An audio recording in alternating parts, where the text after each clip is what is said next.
नमस्कार दोस्तों, स्वागत है आप सभी का मेरे YouTube channel the angry YouTube x में।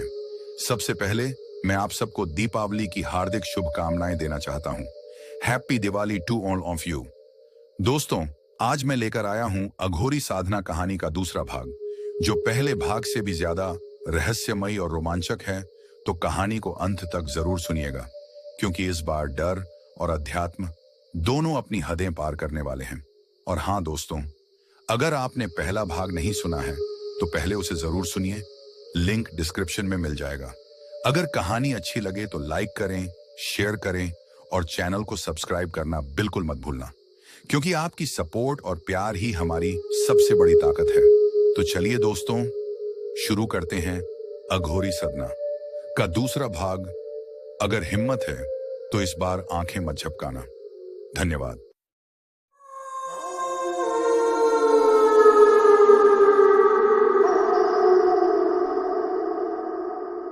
घाट पर फैली राख अब सिर्फ राख नहीं रह गई थी, वो सांस ले रही थी। हाँ, सचमुच जमीन में पड़ी राख हर धड़कन के साथ धुआं छोड़ रही थी, जैसे कोई अदृश्य धड़कन पूरी धरती के नीचे से आ रही हो। मणिकर्णिका घाट की अग्नि अब बुझ चुकी थी। वो पवित्र स्थान जहां से आत्माएं मुक्त होती थीं, अब वहीं से कोई अंधकार जन्म ले रहा था। रुद्रानंद उस दरवाजे के सामने घुटनों के बल गिरा हुआ था। उसकी आंखों के सामने हजारों रूहें काले दरवाजे में समा रही थीं और कुछ दरवाजे के बाहर शहर में फैल चुकी थीं। दूर से मणिकर्णिका घाट की दीवारें खुद दरकने लगी थीं। ऊपर आसमान में बादल नहीं, लेकिन राख और परछाइयों का भंवर घूम रहा था। अचानक किसी ने रुद्रानंद के कंधे पर हाथ रखा। उसने पलटकर देखा, वो अघोरी नंदा था। उसका चेहरा राख से सना हुआ, आंखों में चमक थी, लेकिन वो इंसानी चमक नहीं थी। वो किसी अंधकारमय ज्ञान की आग थी। उसके गले में मुंडमाला थी और माथे पर भभूत की मोटी परत। अब पीछे मुड़ने का रास्ता नहीं है रुद्रानंद। नंदा की भारी आवाज में कोई भाव नहीं था। जो जाग चुका है उसे कोई सुला नहीं सकता। रुद्रानंद हकला गया, लेकिन नंदा, ये रूहें, ये दरवाजा? दरवाजा नहीं, नंदा ने कहा, ये द्वार है प्रेत लोक का, जिसे हजारों साल पहले बंद किया गया था। आज वो खुल चुका है। ठंडी हवा में राख उड़ रही थी। घाट के किनारे पर वो बूढ़े पंडित का मुरझाया शरीर पड़ा था। उसकी आंखें खुली थीं, मगर उनमें जीवन नहीं था। उसका शरीर अब राख में तब्दील हो चुका था और राख धीरे धीरे दरवाजे की तरफ रेंग रही थी, मानो मृत्यु भी अब अपना घर छोड़कर अंधकार की ओर जा रही हो। उसी समय शहर के उस पुराने स्कूल में घंटी फिर से बजी। टन टन टन। अब की बार वो आवाज सिर्फ स्कूल तक सीमित नहीं रही, उसकी गूंज पूरे शहर में फैल गई। घरों में रखे पुराने आईने फटने लगे, दीवारों पर राख की लकीरें उभरने लगी, और फिर हर गली में, हर मोड़ पर किसी के फुसफुसाने की आवाज आने लगी। अघोर जाग चुका है। बच्चे रो रहे थे, औरतें खिड़कियां बंद करने की कोशिश कर रही थीं, लेकिन हवा में कोई ऐसा झड़ था जो किसी दीवार को रोक नहीं पा रहा था। खिड़कियां अपने आप खुल जाती, लाइट अपने आप बुझ जाती और छतों पर चलती परछाइयां साफ दिखाई देती। भैरवी की पहाड़ी पर अब धुंध और घनी हो चुकी थी। तांत्रिक त्रिकाल उस प्राचीन शिवलिंग के पास बैठा था, वही शिवलिंग जिसके बारे में कहा जाता था कि उसमें हजारों रूहें कैद हैं। उसने अपने दोनों हाथ राख में डुबोए और फिर मंत्रोच्चार शुरू किया। एयूएम ह्रीं क्षम फट प्रेतलोक द्वारम उद्घाट्यम अवध्यम नमः। मंत्र की गूंज हवा में नहीं, जमीन में गई। पहाड़ी कांप उठी। शिवलिंग के नीचे से राख का एक तेज भंवर उठा और सीधे मणिकर्णिका घाट की दिशा में चला गया। अब सिर्फ घाट ही नहीं, पूरी काशी शहर उस अघोरी साधना का यज्ञकुंड बन चुका था। उधर जंगल में जहां काल व्यास कभी भागने की कोशिश कर रहा था, अब वहां अजीब सन्नाटा था। पेड़ स्थिर थे, लेकिन उनकी छाल पर बने चेहरे मुस्कुरा रहे थे। अचानक जंगल के बीच से एक आकृति निकली, विद्यासागर का प्रेत। उसका शरीर अब और भी भयानक हो चुका था। मांस गल चुका था, हड्डियों में दरारें थीं और आंखों से काला धुआं निकल रहा था। तू भाग नहीं सकता, उसकी आवाज पेड़ों के बीच गूंजी, क्योंकि अब ये दुनिया हमारी है। पेड़ झूमने लगे, शाखाएं जमीन से उठकर हवा में सांपों की तरह लहराने लगी। उनमें से एक शाखा ने एक कौए को पकड़कर बीच में तोड़ दिया। रक्त नहीं निकला, राख निकली। विद्यासागर ने अपने प्रेत हाथ से राख उठाई और हवा में उछाल दी। राख पूरे जंगल में फैल गई। अब पेड़, धरती और हवा सब उस प्रेत की सत्ता में थे। उसी वक्त अघोरी नंदा घाट पर त्रिकाल के सामने खड़ा था। दोनों की आंखों में वही आग थी, अघोर की। तूने दरवाजा खोल दिया त्रिकाल, नंदा ने धीमे स्वर में कहा। अब इसे बंद कौन करेगा? त्रिकाल मुस्कुराया, एक ऐसी मुस्कान जो इंसान की नहीं थी। क्यों बंद करें? उसने कहा। यह द्वार उनका नहीं, हमारा है। अब इस धरती पर कोई नहीं बचेगा जो प्रकाश की बात करे। रुद्रानंद उनके पीछे खड़ा कांप रहा था। वो देख रहा था कि घाट की चिताओं से उठती राख अब रूहों का रूप ले चुकी थी। वे इंसानों की तरह चलने लगी थी। कुछ घरों में जा रही थी, कुछ आसमान में उड़ रही थी। शहर अब जीवित नहीं था, वह जागा हुआ प्रेतलोक बन चुका था। अब साधना शुरू होगी, नंदा ने कहा। उसने अपनी मुंडमाला को दोनों हाथों से उठाया और जमीन पर दे मारी। राख में आग लग गई, पर वो आग लाल नहीं, काली थी। काली लपटें आसमान तक उठी। उन लपटों में रूहों के चेहरे थे, चीखते, रोते, गाते, शाप देते। त्रिकाल ने अपनी आंखें बंद की और अपनी आत्मा से अघोर साधना की ध्वनि निकाली। हवा झर बन गई। रुद्रानंद ने अपने कान बंद कर लिए, लेकिन आवाज उसके कान में नहीं, उसकी आत्मा में गूंज रही थी। अब तू हमारा है। हजारों आवाजें एक साथ बोली। रुद्रानंद गिर पड़ा। उसकी आंखें सफेद हो गईं, उसकी सांस ठंडी। वो अब इंसान नहीं, एक माध्यम था, रूहों का एक नया वाहक। शहर में घड़ियां रुक गईं, मंदिरों की घंटियां अपने आप बजने लगीं। गंगा का जल काला हो चुका था और उस जल में परछाइयां तैर रही थीं। वो कोई मछली नहीं थी, वो रूहें थीं। एक घर में औरत अपने बच्चे को गोद में लेकर हनुमान चालीसा पढ़ रही थी, पर उसकी आवाज बीच में ही रुक गई। बच्चे की आंखें सफेद हो गईं। दरवाजा खुला और अंदर राख घुस गई। औरत चीखी, मगर बाहर कोई सुनने वाला नहीं था, क्योंकि अब पूरा शहर उसी सन्नाटे में डूब चुका था। अघोर! नंदा ने राख में पैर रखा। उसका चेहरा अब इंसानी नहीं रहा था, उसका माथा चमक रहा था। उसके चारों ओर आग की काली लपटें घूम रही थीं। जो सोया था अब जाग चुका है। त्रिकाल उसके पास आ गया। दोनों ने अपनी हथेलियां उठाईं और दरवाजे की ओर इशारा किया। दरवाजे में से एक विशाल छाया बाहर निकली, इतनी बड़ी कि उसका सिर आसमान में और पैर गंगा में। उसकी आंखें दो धधकते कोयले जैसी थीं। उसके पीछे हजारों रूहें झुकी हुई थीं। यही है अघोर का साक्षात रूप, त्रिकाल बोला।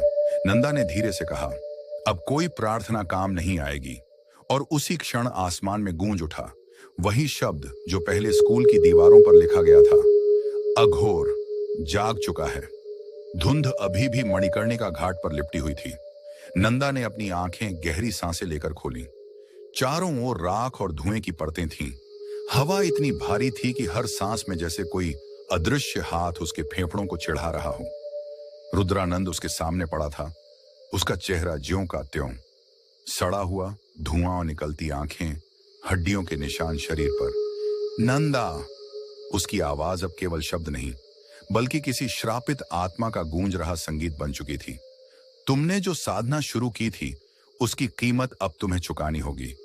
नंदा ने अपनी जटाओं को कसते हुए कहा, मैंने इस शक्ति को नियंत्रित करने के लिए किया था, लेकिन अब यह भटक रही है। इसे रोकना ही मेरा काम है। अचानक घाट पर अजीब हलचल हुई। भैरवी का शरीर वहां गिरा हुआ था, पर अब वह केवल मांस मजदूरी का भूत नहीं रह गई थी।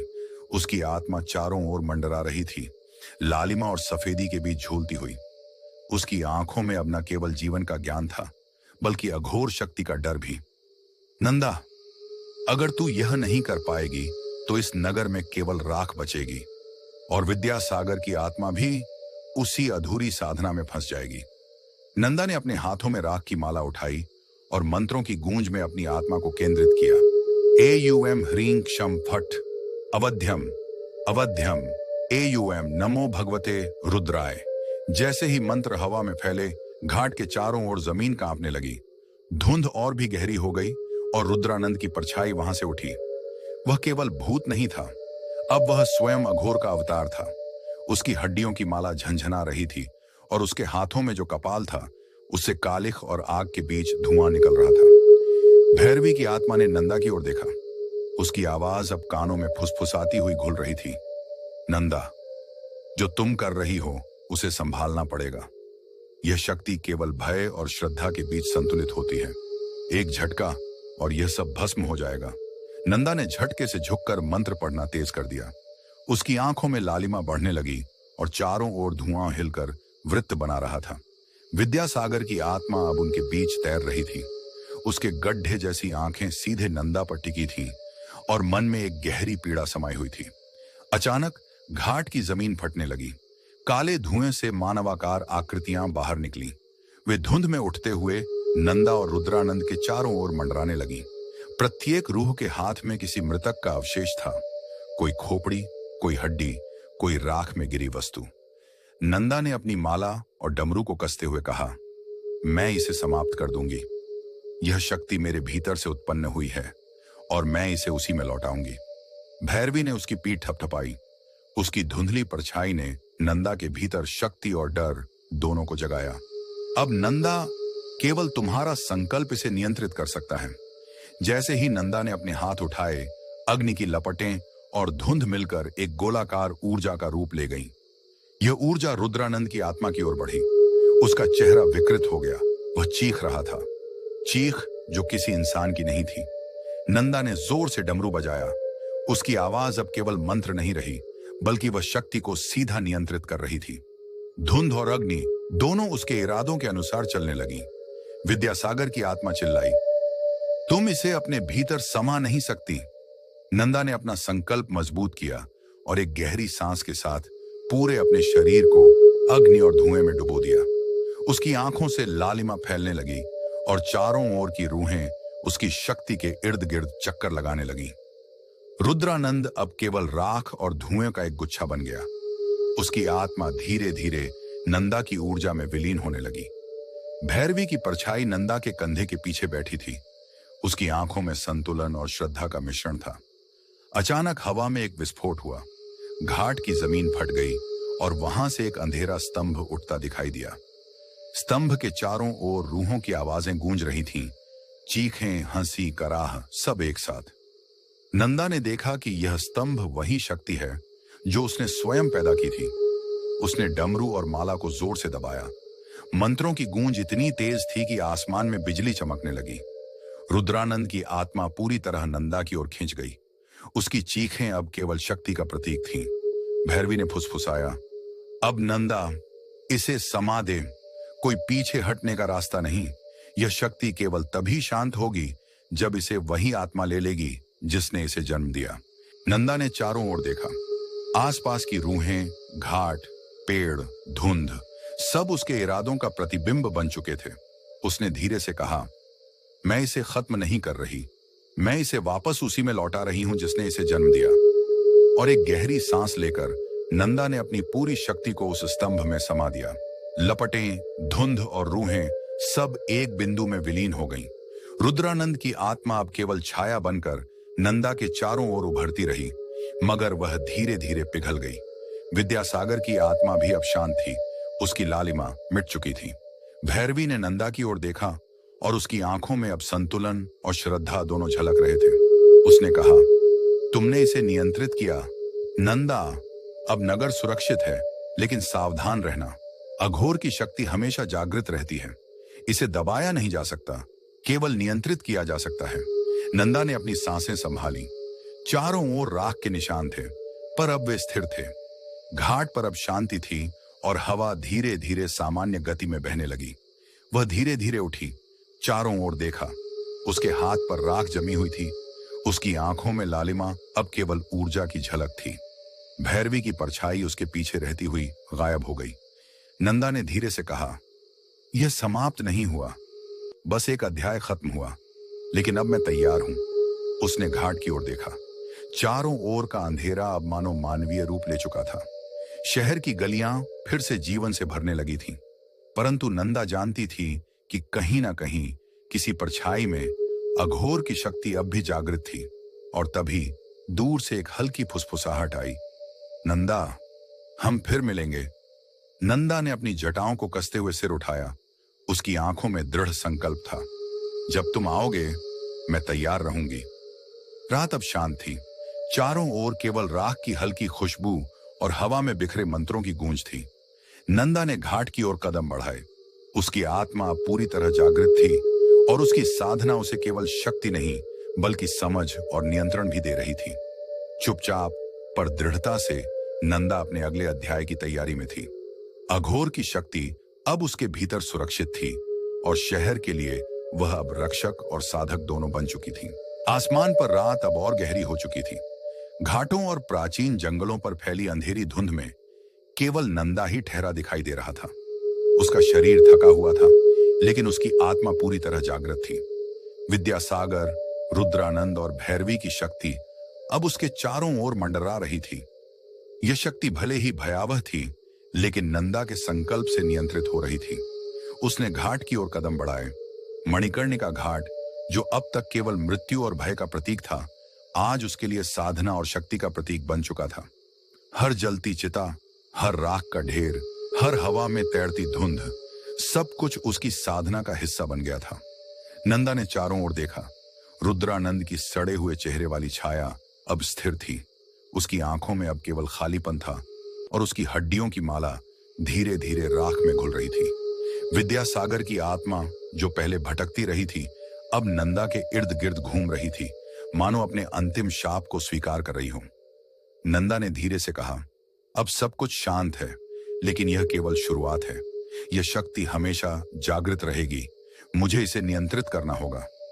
अचानक घाट की जमीन कंपन करने लगी। नंदा ने महसूस किया कि शहर के नीचे कुछ अघोर शक्ति जाग रही है।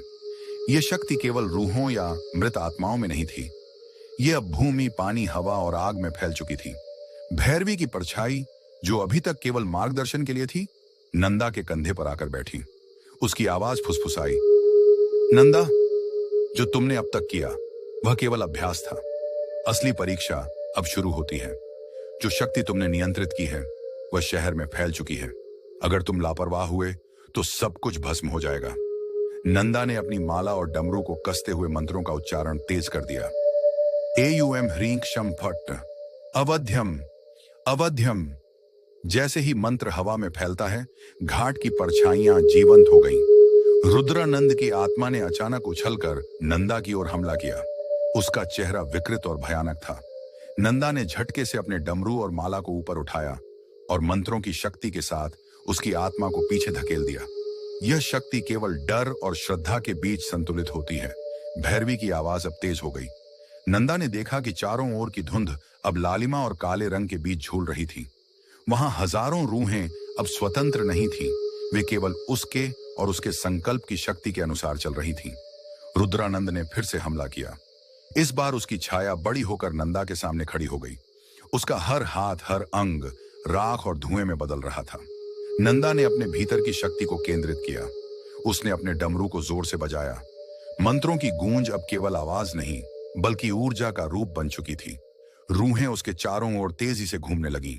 हर चीख, हर फुसफुसाहट अब उसकी शक्ति से मिलकर एक ही धारा में बह रही थी। नंदा ने महसूस किया कि अगर उसने ध्यान न दिया तो यह शक्ति उसे भी निगल जाएगी। नंदा ने धीरे धीरे पीछे झुकते हुए अपने हाथों में राख को पकड़ लिया। वह राख अब केवल भूत या मरे हुए शरीर का अवशेष नहीं रह गई थी। यह शक्ति का केंद्र बन चुकी थी। उसने उसे अपने भीतर समाया। साथ ही घाट की मिट्टी फटने लगी। चारों ओर की रूहें अचानक झूम उठी और उनकी आवाजें एक अघोर नाद की तरह गूंजने लगी। नंदा ने महसूस किया कि यह केवल रूहों की चीख नहीं थी, यह संपूर्ण अघोर ऊर्जा का प्रतिनिधित्व थी। नंदा ने एक गहरी सांस ली। उसकी आंखों में लालिमा अब पूरे घाट में फैल रही थी। डमरू की आवाज और मंत्रों की गूंज मिलकर एक अदृश्य शक्ति के रूप में हवा में फैल गई। रुद्रानंद की आत्मा अब पूरी तरह नंदा की शक्ति के नियंत्रण में थी। भैरवी ने अपनी परछाई से कहा, नंदा, अब तुम्हें इस शक्ति को केवल नियंत्रित नहीं करना बल्कि उसे समाहित करना होगा। जो तुमने अब तक देखा वह केवल परीक्षण था। असली चुनौती अभी सामने है। शहर में अघोर की शक्ति अब फैल चुकी है और इसे रोका जा सकता है केवल तुम्हारे संकल्प से। नंदा ने डमरू और माला को ऊपर उठाया और जोर से मंत्र पढ़े। जैसे ही उसने मंत्र पढ़ा, घाट की जमीन पर से राख की परतें उठकर उसकी ओर बढ़ी। हर राख के टुकड़े में मृतक की आत्मा थी, जो अब नंदा के संकल्प के अधीन थी। रुद्रानंद की आत्मा ने अंतिम बार चीख लगाई। उसकी आवाज अब केवल भय का प्रतीक नहीं, बल्कि भूतपूर्व शक्ति की पुकार बन गई। नंदा ने अपनी लालिमा और शक्ति को केंद्रित किया। उसने महसूस किया कि अगर उसने थोड़ी भी देरी की तो विद्यासागर और अन्य रूहें शहर में फैल जाएंगी और पूरे नगर को अंधकार में डुबो देंगी। नंदा ने अपनी शक्ति को एक बिंदु में केंद्रित किया। उसने डमरू की अंतिम ध्वनि के साथ रूहों और अघोर शक्ति को अपनी ऊर्जा में समाहित कर लिया। घाट की जमीन अब स्थिर हो गई, धुंध धीरे धीरे उठ गई और चारों ओर की रूहें नंदा के संकल्प के अधीन शांत हो गईं। भैरवी ने नंदा की ओर देखा। उसकी आंखों में अब संतुलन, शक्ति और श्रद्धा की झलक थी। उसने कहा, तुमने इसे नियंत्रित किया नंदा, लेकिन याद रखना, अघोर की शक्ति कभी पूरी तरह शांत नहीं होती। यह हमेशा जागृत रहती है। इसे दबाया नहीं जा सकता, केवल संतुलित किया जा सकता है। नंदा ने घाट की ओर कदम बढ़ाए। उसके हाथ पर राख जमी थी और उसके शरीर में अब अघोर शक्ति का पूर्ण नियंत्रण था। शहर की गलियां अब सुरक्षित थीं, परंतु नंदा जानता था कि कहीं ना कहीं अंधेरे में कोई परछाई उसकी प्रतीक्षा कर रही है। और तभी दूर से एक हल्की फुसफुसाहट आई। नंदा, हम फिर मिलेंगे। नंदा ने अपनी जटाओं को कसते हुए सिर उठाया। उसकी आंखों में अब स्थिरता और दृढ़ संकल्प था। उसने धीरे से कहा, जब तुम आओगे मैं तैयार रहूंगा। रात अब शांत थी। चारों ओर केवल राख की हल्की खुशबू और हवा में बिखरे मंत्रों की गूंज थी।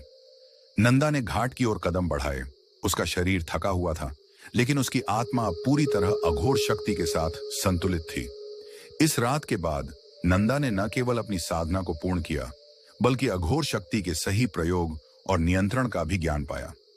वह जानता था कि भविष्य में कई बार उसे इसी शक्ति का सामना करना पड़ेगा, लेकिन अब उसका आत्मविश्वास और संकल्प पूरी तरह मजबूत था। सूरज की पहली किरण धीरे धीरे घाट के ऊपर फैली। मणिकर्णिका घाट, जो कल रात केवल अघोर शक्ति और रहस्यमय घटनाओं का केंद्र था, अब शांत और शांतिपूर्ण दिख रहा था।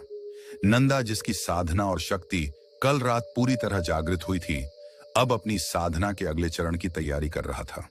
उसने अपने चारों ओर देखा। रुद्रानंद की छाया अब पूरी तरह शांत थी। उसका शरीर घाट की मिट्टी पर पड़ा था, लेकिन आत्मा अब नंदा के नियंत्रण में सुरक्षित और स्थिर थी। विद्यासागर की आत्मा, जो पहले भय और अघोर शक्ति से भरी हुई थी, अब नंदा के साथ मिलकर शहर की सुरक्षा में लगी थी। भैरवी की परछाई, जो हमेशा मार्गदर्शन करती रही, अब नंदा के साथ खड़ी थी, लेकिन इस बार केवल सीख और ज्ञान साझा करने के लिए। नंदा ने अपनी माला और डमरू उठाए। उसका शरीर अब पूरी तरह ऊर्जा और आत्मविश्वास से भरा हुआ था। घाट की हवा में हल्का सा झोंका आया और उसने महसूस किया कि शहर के लोग अब सुरक्षित हैं। कल रात जो शक्ति और रूहें शहर में फैल गई थीं, उन्हें नंदा ने नियंत्रित कर लिया था। आज की सुबह नई शुरुआत है, नंदा ने धीरे से कहा। शक्ति केवल डर और संदेह से नहीं आती, यह समझ, आत्मनियंत्रण और ध्यान से आती है। भैरवी ने उसकी ओर देखा और मुस्कुराई। उसकी परछाई अब केवल मार्गदर्शन का प्रतीक थी।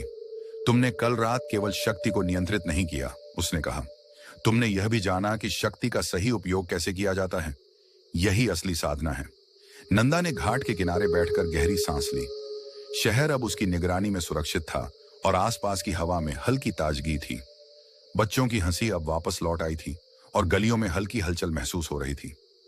लोग धीरे धीरे अपने घरों से बाहर आने लगे, लेकिन उन्हें अभी यह नहीं पता था कि कल रात कौन सी अद्भुत शक्ति उनके शहर में जागृत हुई थी। नंदा ने अपने ध्यान को केंद्रित किया। उसकी साधना अब केवल शक्ति को नियंत्रित करने की नहीं थी, बल्कि उसे जीवन में संतुलन और जागरूकता के लिए उपयोग करने की थी। उसने देखा कि घाट पर जलती चिताएं अब केवल स्मृति और श्रद्धा का प्रतीक बन गई थीं। राख और धुएं की हल्की परतें अब केवल चेतना और ध्यान की धुंध के रूप में मौजूद थीं। रुद्रानंद की आत्मा ने नंदा के सामने झुककर उसे आशीर्वाद दिया। तुमने सही मार्ग चुना है नंदा। शक्ति का असली अर्थ केवल बल और नियंत्रण नहीं है, यह समझ, करुणा और संतुलन में है। नंदा ने मुस्कुराते हुए सिर हिलाया। हाँ रुद्रानंद, अब मुझे यह भी समझ में आया कि साधना का अंतिम उद्देश्य केवल शक्ति प्राप्त करना नहीं है, इसे सही दिशा में लगाना ही वास्तविक साधना है। तभी घाट के पास से विद्यासागर की आत्मा ने हल्की आवाज में कहा, अब समय आ गया है नंदा। हमें शहर के लोगों को भी सिखाना होगा कि शक्ति केवल बाहरी चीजों में नहीं, बल्कि उनके अपने मन और आत्मा में होती है। जब लोग इसे समझेंगे तो उनका जीवन भी संतुलित और शांतिपूर्ण होगा। नंदा ने हाँ में सिर हिलाया। वह जानता था कि साधना केवल व्यक्तिगत नहीं हो सकती, उसका ज्ञान और शक्ति अब पूरे शहर की भलाई के लिए उपयोगी हो सकती है। उसने घाट के चारों ओर ध्यान लगाते हुए देखा कि जलती चिताएं, झूलते पेड़ और आसपास की हर वस्तु अब उसकी साधना की ऊर्जा से जुड़ी हुई थी। भैरवी ने नंदा को पास बुलाया। आओ, अब हम अगले चरण की साधना शुरू करते हैं। यह केवल शक्ति का विस्तार नहीं, बल्कि लोगों के जीवन में सकारात्मक बदलाव लाने की साधना होगी। नंदा और भैरवी ने मिलकर घाट के बीचों बीच एक ऊर्जा मंडप बनाया। मंडप में राख, जल और माला का सही संयोजन किया गया। नंदा ने मंत्रों का उच्चारण शुरू किया, लेकिन इस बार स्वर शांत और संतुलित थे। उसका ध्यान केवल ऊर्जा के प्रवाह पर था, भय या डर पर नहीं। मंडप के चारों ओर हवा में हल्का सुनहरा प्रकाश फैलने लगा। यह प्रकाश केवल नंदा और भैरवी के लिए नहीं, बल्कि पूरे शहर के लिए था। लोग धीरे धीरे घाट की ओर आने लगे। उन्होंने देखा कि जलती चिताएं अब केवल स्मृति और सम्मान के प्रतीक बन गई हैं, और उनकी रोशनी धीरे धीरे शहर के हर कोने तक फैल रही थी। नंदा ने मंत्रों को तेज किया और प्रत्येक मंत्र के साथ शहर में रहने वाले लोगों की ऊर्जा से जुड़ता गया। उसने महसूस किया कि प्रत्येक व्यक्ति में एक अद्भुत शक्ति है जिसे जागृत किया जा सकता है। यह शक्ति डर या हिंसा से नहीं, बल्कि सकारात्मक सोच और ध्यान से उत्पन्न होती है। भैरवी ने उसकी ओर देखा और कहा, देखो नंदा, जब तुम केवल शक्ति को नियंत्रित करते हो तब यह तुम्हारा होता है, लेकिन जब तुम इसे दूसरों के लिए उपयोग करते हो तब यह सभी का होता है। यही असली साधना है। नंदा ने मुस्कुराते हुए कहा, हाँ भैरवी, अब मुझे समझ में आया कि साधना का अंतिम उद्देश्य केवल आत्म संतुलन नहीं, बल्कि समाज और पर्यावरण के संतुलन में योगदान देना भी है। गांव और शहर के लोग अब घाट के आसपास जमा हो गए। उन्होंने देखा कि नंदा और भैरवी की साधना से पूरे वातावरण में हल्की सी सुनहरी ऊर्जा फैल रही है। यह ऊर्जा केवल दृश्य नहीं थी, यह मन, आत्मा और शरीर में सकारात्मक परिवर्तन लाने वाली थी। नंदा ने महसूस किया कि अब उसे केवल अपने ज्ञान और शक्ति को बनाए रखना नहीं है, बल्कि इसे शांति और सेवा के लिए उपयोग करना है। वह धीरे धीरे घाट के किनारे खड़ा हुआ और चारों ओर देखने लगा। अब हर चीज स्थिर और शांत है, उसने खुद से कहा, लेकिन मैं जानता हूं कि जीवन में हमेशा बदलाव होते रहते हैं। शक्ति का उपयोग हमेशा जिम्मेदारी के साथ करना होगा, और यही मेरी अगली साधना होगी। भैरवी ने उसकी पीठ थपथपाई और मुस्कुराई। तुमने कल रात केवल अपनी शक्ति को नियंत्रित नहीं किया नंदा, तुमने उसे समझा और समाज के लिए उपयोग करने का निर्णय लिया। यही असली साधना की पहचान है। नंदा ने अपने चारों ओर देखकर महसूस किया कि अब डर और भय की कोई उपस्थिति नहीं थी, केवल शांति, संतुलन और सकारात्मक ऊर्जा थी। जलती चिताएं अब स्मृति और श्रद्धा का प्रतीक बन गई थी। शहर के लोग धीरे धीरे अपने घरों की ओर लौटने लगे, लेकिन उनकी आंखों में चमक थी। यह चमक नंदा और भैरवी की साधना से आई थी। अंत में नंदा ने चारों ओर देखा और धीमे स्वर में कहा, आज हमने केवल शक्ति को नहीं समझा, बल्कि जीवन में संतुलन, समझदारी और सकारात्मकता को अपनाने की साधना की। यह ज्ञान हम सभी के लिए अनमोल है। भैरवी ने मुस्कुराते हुए कहा, सही कहा नंदा, अब तुम्हारी साधना केवल व्यक्तिगत नहीं रही, यह पूरे शहर और समाज के लिए प्रेरणा बन गई है। अब तुम्हारा अगला कदम यही है कि इस साधना को लगातार बनाए रखा जाए और दूसरों को भी इसका मार्ग दिखाया जाए। नंदा ने अपने डमरू और माला को फिर से ठीक से संभाला। उसने महसूस किया कि साधना का मार्ग केवल शक्ति, ज्ञान या नियंत्रण के बारे में नहीं है।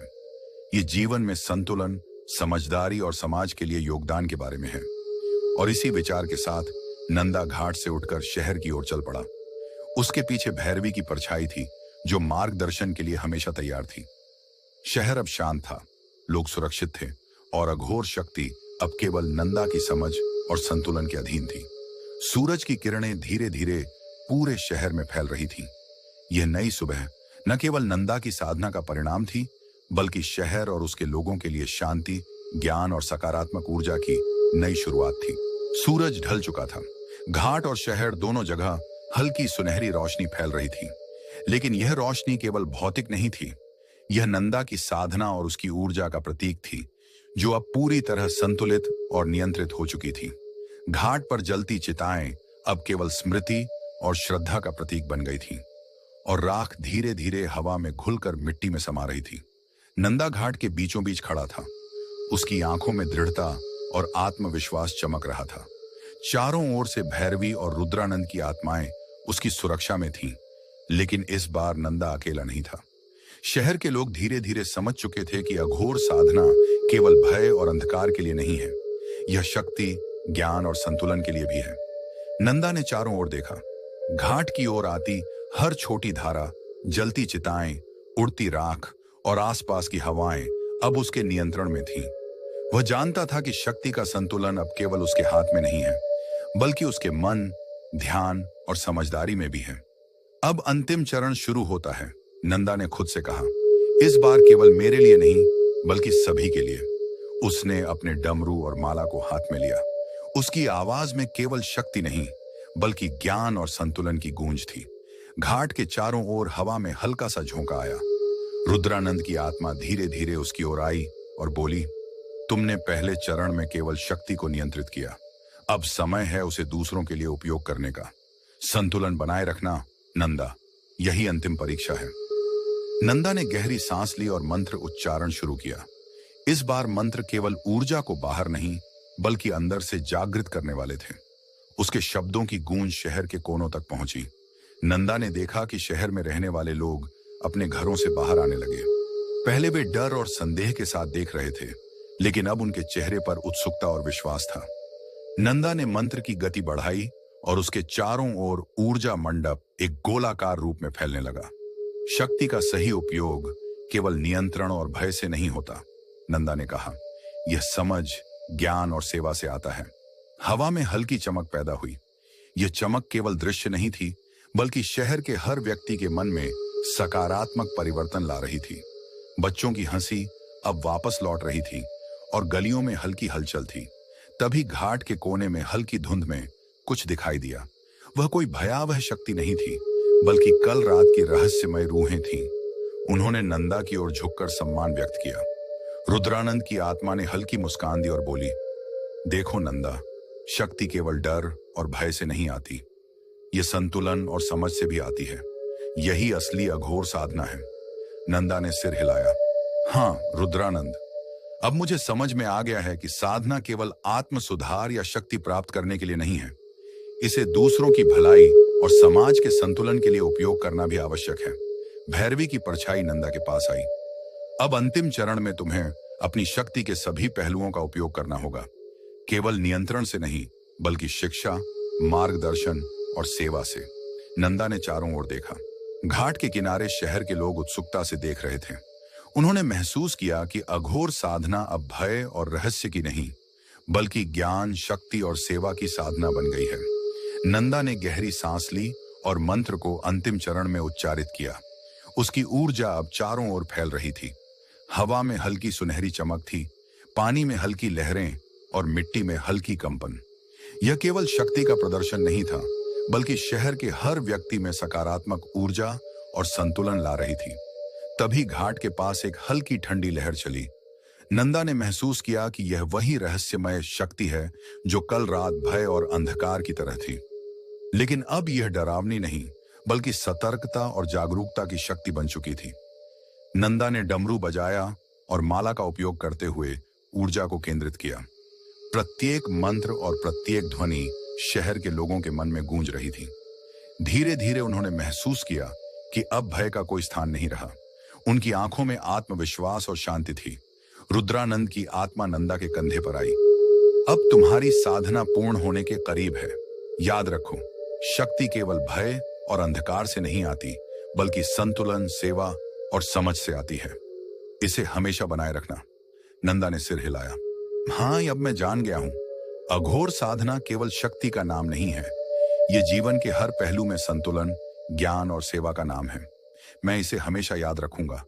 घाट पर हल्की धुंध फिर से उठी, लेकिन अब यह डराने वाली नहीं थी। यह धुंध केवल ऊर्जा का प्रतीक थी जो नंदा ने नियंत्रित की थी। रूहें धीरे धीरे शांत हुईं और वापस अपने स्थान पर लौट गईं। शहर में रहने वाले लोग अब पूरी तरह सुरक्षित थे। नंदा ने चारों ओर देखा।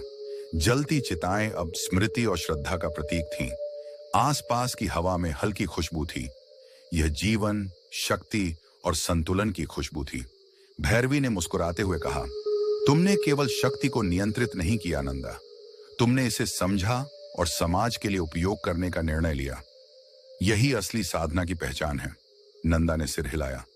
हाँ, अब मुझे समझ में आ गया है कि साधना का उद्देश्य केवल आत्म सुधार या शक्ति प्राप्त करना नहीं है।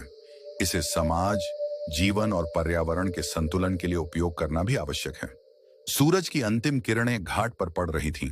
यह नई सुबह केवल भौतिक रोशनी नहीं, बल्कि ज्ञान, संतुलन और सकारात्मक ऊर्जा का प्रतीक थी। नंदा अब केवल एक साधक नहीं था, बल्कि शहर के लिए मार्गदर्शक और संरक्षक बन चुका था। उसने धीरे धीरे घाट की ओर देखा और मुस्कुराया। अब समय है कि मैं इस शक्ति को सही दिशा में उपयोग करूं।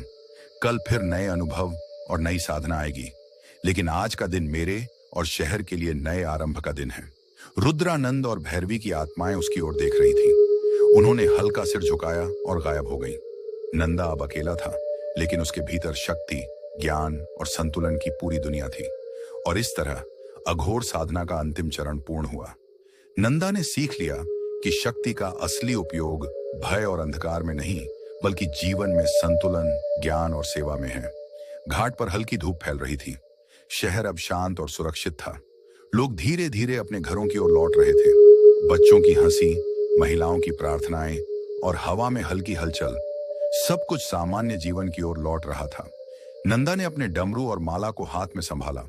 उसने घाट के किनारे खड़ा होकर धीरे से कहा, अघोर शक्ति अब केवल भय की नहीं, बल्कि जीवन की राह दिखाने वाली शक्ति बन चुकी है। इसे हमेशा संतुलन और समझ के साथ बनाए रखना होगा। घाट के किनारे खड़ा नंदा सूर्यास्त की लालिमा में अपनी साधना का प्रतीक महसूस कर रहा था। वह जानता था कि यह केवल शुरुआत है। भविष्य में और भी चुनौतियां आएंगी, लेकिन अब वह तैयार था। अंतिम शब्द, शक्ति का असली मार्ग केवल डर और अंधकार में नहीं है। यह जीवन में संतुलन, सेवा और ज्ञान में है। यही अघोर साधना का वास्तविक अर्थ है। तो दोस्तों, कैसी लगी आपको आज की यह कहानी? अघोरी साधना का दूसरा भाग। अगर कहानी ने आपके रोंगटे खड़े कर दिए हों, अगर डर और सस्पेंस ने आपको आखिरी तक बांधे रखा हो, तो कमेंट सेक्शन में जरूर बताइए कि आपको कौन सा सीन सबसे ज्यादा डरावना लगा। और हाँ दोस्तों, अगर कहानी अच्छी लगी हो तो लाइक करें, शेयर करें और चैनल को सब्सक्राइब करना बिल्कुल मत भूलें, क्योंकि आपकी एक लाइक और कमेंट हमें और भी ज्यादा डरावनी और रहस्यमयी कहानियां आपके लिए लाने की हिम्मत देता है। और अगर आप चाहते हैं कि इसका तीसरा भाग जल्द आए, तो नीचे कमेंट में लिखें नेक्स्ट पार्ट प्लीज। तो मिलते हैं दोस्तों। अगर जिंदगी रही तो जय हिंद, जय भारत।